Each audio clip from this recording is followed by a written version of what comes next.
Alright, it's Mick here, and so yeah, we just took a look at the van. I just gave you the little tour. Sorry, it kind of got dark, so it didn't, and it's like summer and it's so hot, like I don't really want to do this in the daytime. That's what I'm going to say, so I did it towards sunset. But anyway, I'm going to talk about some of the pros and cons about that van. Some of the stuff I like about it and the stuff I didn't. So one thing, it's Toyota. It's really reliable. That thing has like 248,000 miles on it, and it still runs and drives, and all the electronics, everything still works on it, okay? It's freaking amazing. The only thing that really doesn't work is the tachometer. The tachometer, it kind of works, okay? Sometimes it works, but I'm pretty sure it's not accurate. It's not telling you what your true RPMs, basically, okay? And that's kind of something important to have, especially on a what's the word? A manual van, okay? So let's talk about the pros and cons of the manual. All right, I hate driving that van in traffic. Okay, that's one thing I don't like driving stick shift in traffic. It sucks, man. It just feels like you're putting a lot of wear and tear on it. I much like just sitting in the Prius, just creeping along in traffic. Like I could stay in there all day. Okay, the van, I do not like doing that. Okay, so the RAV4 is going to be pretty much like the Prius. It's going to be automatic, so it won't have the manual anymore. The one thing I did like about the 5-speed is that it feels kind of sporty, and that van handled pretty good when it was younger. I just want to say, I think there's something wrong with the sway bar or something. It like rolls a lot now, but yeah, it handles okay. It didn't handle as good as the Toyota cargo van because it wasn't as light. That Previa is pretty heavy. And yeah, I actually didn't like the 5-speed in that van. I like the 5-speed in the Toyota van much better. It just kind of glided into gears better and everything. And like I said, it was lighter. I don't like the linkage system in that van. Like, so there's a little bushing that holds the linkages together, and sometimes the bushing pops out. It's like two plastic pieces. It hasn't done it in a while, is what I'm gonna say. I don't like the position of the shifter. The Toyota van shifter was like up here, like right here, kind of like a Ferrari something, like how the Ferrari, the shifter's like right, or a sports car, like it's right there. Yeah, it had like kind of a sporty shifter, okay? This one doesn't. You gotta go reach all the way down here, and the steering wheel's all the way up here. I didn't like it. And the funny thing is, I made an extension for the shifter, and if you extend your shifter, it makes it throw hell long. So you're just like moving through the gears a whole lot, but it is closer to the steering wheel. You don't have to move your hand as much, but I think it's okay. One of the nice things about having the 5-speed is you wouldn't have to worry about a transmission cooler, okay, or changing transmission fluid. The transmission was pretty reliable on it. I'm not gonna lie. After 248,000 miles, it's not shifting as good as it used to. And I put redline fluid in it and everything. I tried to change the fluid and everything, and it didn't make it much better. Okay, it has a problem going in the first gear. Like I have to really get it in there, or if the van is moving, it wants to go in the gear more easily. So there's something up with the synchros. It's not wanting to go into gear anymore as easily as it did before, is what I want to say. Generally, these Toyota transmissions, the manual transmissions, the more you drive them, the easier it is to shift. But now it just feels like sometimes it's hard to shift. Okay. I didn't like the I didn't like the original gear ratio. It was too short. So the van did have a lot of torque when with the shorter rear end on it. All right, and then I put that supercharger in so I could stretch it out more, because it was just screaming on the freeway. It would be doing like 3,000 plus at just like 65 miles an hour. So the good thing about it, though, because of the loud exhaust, it did keep the RPMs down. The wider gear, the wider transmission. And it also, what else did it happen? Yeah, it kept the RPMs down, and it made it quieter, that supercharger we're in. And the van has plenty of torque. I still tow with it all the time, all right? It has some decent amount of power. It has a 2.4 liter inline 4 is what it has, all right? And and the engine is kind of tilted almost at a 90-degree angle. It's almost a flat, it's on its side, all right? It's a pretty interesting engine, is what I'm going to say, but that's the only engine they could cram in there. The later models had a supercharger, so it had more power. A lot of the vans in the US, they've started going to V6s, okay, but they still have the inline 4 in this one. That's what I'm going to say. And it's okay. It has plenty of power, except when you're hauling stuff up really steep hills, okay? So what I've learned is when if you're at a high elevation, there's not as much oxygen. The car is not as powerful, and like yeah, and you're towing something. You got to put it in like freaking third gear to get up that hill. It's ridiculous. Like but it's a good thing you got gears, all right. So that's the good thing about the 5-speed. Yeah, if you need to haul something up a hill and not very fast, you can just put it in the lower gear and then it'll get up there, all right. That's what I liked about having the manual. All right. So pros and cons of that van. It's rear-wheel drive, so that's one of the reasons. That's one of the cons. Is it's rear-wheel drive only. All right, it's not the all-track version. So I got stuck in the sand a couple times and it sucks. Okay, what can I say? Maybe if I had some better tires, you know, all-terrain tires or something. But I didn't want to think it, you know. Another con with that van is the gas mileage. Okay, that's one of the reasons. That is the main reason I'm getting rid of that van. All right, why I'm retiring it? It gets horrible gas mileage for a inline 4. It gets horrible gas mileage. It only gets like 18 to 22 miles per gallon. All right, and the only way I can get 22 miles per gallon is probably towing at 55 miles per hour on the freeway. Okay, if you drive it at like 70 miles an hour, you'll have like 19 miles per gallon. Average, it gets 19 miles per gallon. Okay. Like I said, most of its life after doing deliveries was towing trailers, okay? And you can only tow trailers at like 55 miles per hour. I would do it at like 60 miles an hour, okay? Plus, my trailer has tiny little wheels on it, so I don't want to wear out the bearings really fast, all right? So it was okay. At 55, 60 miles an hour, it'll do about 22 miles per gallon at the best, okay? So, but that's still pretty bad, all right. The Prius gets like double the gas mileage of the van, so that's what I'm hoping. Getting the RAV4 will help solve that fuel economy problem, all right. It will give me 40 miles per gallon and 40 miles of electric range, all right. So, if I drive it around the city, I don't even have to burn any gas with the RAV4, okay. So that's the reason. That's another reason I want to get the RAV4 over to Previa, okay. So one of the good things is like it's really reliable, like I mentioned. The cruise control still works on it. The AC works on it. I think they had converted it from R12 to, was it R1334 or something? The newer Freon. Yeah, and it still works. The AC still works. It just doesn't work very good. That's what I say. Okay, it did not have very good AC. My Prius has better AC than that van. Okay.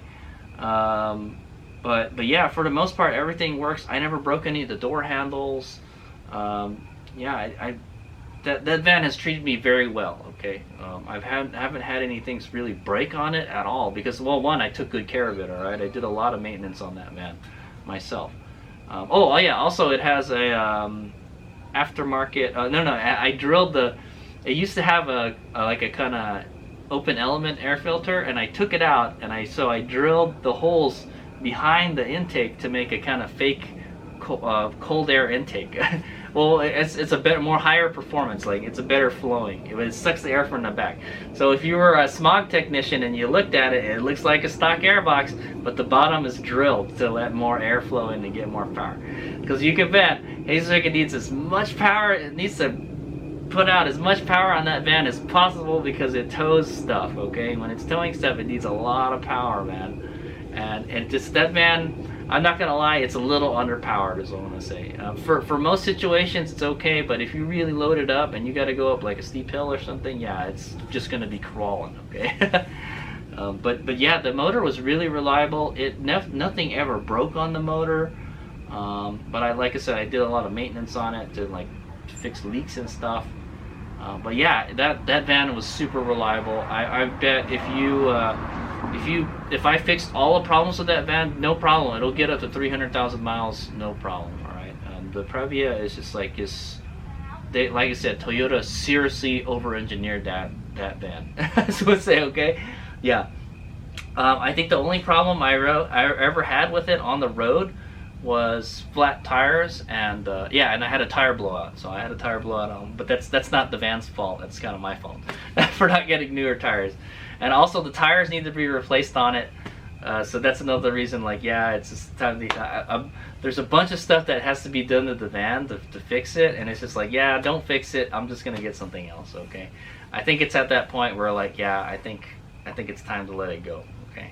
I could dump a bunch of money into it and fix it, but I think it's better to just get something newer, and I need something, like I said, to replace my Prius and my van. So I'll combine 2 vehicles into one, and I'll have, you know, more parking space on in front of my house, basically. Okay.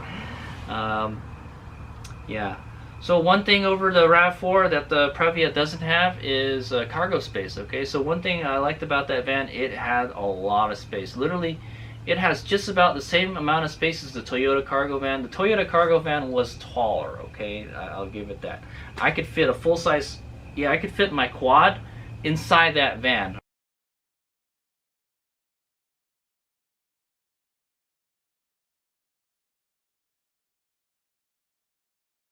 All right, my Toyota cargo van. Also, I could put my quad inside that Toyota Previa if I lowered the handlebars, because like I said, it's not as tall. That's how I know the Toyota van is taller, because it just swallows up the quad. This one doesn't, and plus the wheels get stuck on the seats. It's pretty ingenious how they made that van. The floor is flat, but it still has coil springs. Okay, it still has coil springs. My Toyota van had leaf springs. That's how they were able to get the flat deck. There's 2 versions of the Toyota van. There's one with the coil springs, and there's one with the leaf springs. The ones with the coil springs, it's not flat. There's a hump coming out of it, so you kind of lose some cargo space. That's what I'm gonna say. All right, but they didn't do that on the Previa. The Previa is totally flat, and it's got the coil springs on it. Yeah, definitely the Previa is like an upgrade over the Town Ace, okay, or the older Toyota van. But like, yeah, they don't sell that Estima anymore. Even around the world, they don't sell that version of the Estima. After that version of the Estima, the van got smaller. They made it run front-wheel drive and smaller, so they don't really sell that exact Estima anymore. Okay, but I saw a bunch in Japan. They're still out there in Japan. So, yeah. Oh, another con for that van is that sad shaft. The sad shaft bushings go bad on it, and that sucks, man. It's a lot of work to change out the bushings and stuff. I never got around to it, so that's another reason I'm getting rid of it, is because I don't want to change that sad shaft bushing. I think it's time to get rid of it. $248,000. I think I got my money's worth out of that. Like I said, I only bought it for $1,000 from my uncle. Another thing about that van is, it's okay to drive it off-road. I try not to. The suspension, it doesn't have, the wheels are kind of small, and the suspension doesn't soak up the bumps too well. But it does okay, and if you take it out in the dirt. It has a long wheelbase, unlike the Toyota van. The Toyota van had like a short wheelbase. This one's got a long wheelbase, so it doesn't do super good U-turns. It feels bigger. It's kind of harder to park. I think it's longer than the Toyota van also. Yeah, but it had cruise control and it had AC, and the cruise control still worked. That's what I'm gonna say. Yeah, and then for the most part, the drivetrain, I didn't have any really big problems with the drivetrain. The transmission still shifts okay. It doesn't go into gear as easily as it did before. I never had any problem with the drive shaft. I never had a problem with the okay, I did have a problem with the differential ones. The bolts holding the carrier in, they got loose, and then it started leaking oil while I was in Moab, Utah. Okay, so I had to actually go up under there and tighten the nuts that hold the carrier on there so it wouldn't leak anymore. And then it never leaked again. So I probably just needed to retorque it, is what I'm gonna say. Yeah, it has a solid rear axle too, so the Previa kind of has like a truck suspension sorta. The rear is a solid axle, and the front is like a kind of independent suspension, like kind of McPherson strut type stuff. So for the most part, the ride is really good on that van. I really enjoyed driving that van. It was really comfy, going over potholes and stuff. Like, you didn't feel them as much as you would in a car. Okay, and it handled all right. Yeah, and it had a lot of space, and you could sleep in it easily. Okay. And yeah, so those are the things that I liked about the van, and some of the things I didn't like about the van. Like I said, the main reason I want to get rid of it is the fuel economy. It's just no good, man. 18 miles per gallon. In these, in 2021, it kind of hurts my wallet to drive that van. So I try not to drive it as much. But if I need to go somewhere long distance and I need to like sleep in the vehicle overnight, that's the one I would take. If I wanted to go camping, that's the van I would take, because it's just got so much space in it. All right. But like, the gas mileage sucks, so I would rather drive the Prius in some situations, is what I want to say. But the Prius actually is not as comfortable as the van, is what I want to say. In some ways it is, and some ways it's not. Okay, but that's another reason we'll be trading the Prius and the van in for the RAV4, because it kind of blends the pros and cons of each vehicle into one vehicle. All right. The RAV4 is just not going to have the space of the van, though, is the problem. I've owned 3 vans, and I've owned the vans for more than a decade now, and I'm kind of sad I'm not going to be owning a van anymore. So I really like the van. I like the new Toyota Sienna, the hybrid one, but they don't make a plug-in one, and the gas mileage actually isn't very good on it. I think it's like 36 miles. That's actually a really big improvement over the Toyota Previa. Like 19 miles per gallon versus 36 miles per gallon, I think, is what the new Sienna gets. Yeah, I could do that. It's not too bad. It was either that or the Highlander, but the RAV4 is a little smaller, is what I'm gonna say. But yeah, I kind of do like the new Sienna, but you can't take all the seats out of the Sienna also. That's another thing I don't like. So I don't know, man. It would be hard to find a good replacement for that, unless you could find like a Hi-Ace or something. But it's the fuel economy. Vans don't get very good fuel economy, okay? And until Toyota came out with the new Sienna, but like it's kind of too late, Toyota, man. I wanted something that was like an EV also, so that's another reason I want to get the RAV4 Prime, is because it's a plug-in hybrid, so it's part EV also, and a hybrid gasoline electric vehicle. Okay. All right, so I will have a kind of retirement video for my Toyota Prius as well. Like I mentioned, the van is going to go to Pick and Pull. Okay, that's the deal. The Clean Cars for All was gonna give me $9,500 towards my new RAV4 Prime, and then I would have to send the van off to Pick and Pull, and then they were gonna salvage it. Okay, so it's destined to go to the junkyard. So if you're looking for some Toyota Previa parts, that one still has some pretty good ones. So especially the 5-speed transmission. If you're looking for a 5-speed transmission Toyota Previa to buy, for a project or something, there you go, you got one. You want to make a drift van? There you go, man. But yeah, I'm kind of sad to see it go, but I think, like I said, there's just a bunch of stuff wrong with it too. It needs a bunch of repairs and stuff, and I said, like, you know what, let's finally get a new car. I think it's time. Hades Mega's getting old, and I would like to get something newer to drive before I die. Basically, I plan to own this RAV4 for a long time. Okay, just like how I owned that Previa and the Prius for a long time, and I did many miles on it. All right. So thanks for watching. That is the retirement video or retirement vlog for my 1991 Toyota Previa. At the end of this clip, I will have a bunch of pictures showing all the places it was at. Okay, like I said, I traveled the whole country with that van, and I had many good times with it. And it's kind of sad to see it go, but I think it's time. Right? Nothing lasts forever, right? So I hope I don't know. Hopefully somebody saves it. I don't know, but I don't know. All right, it's Big Out. Thanks for watching.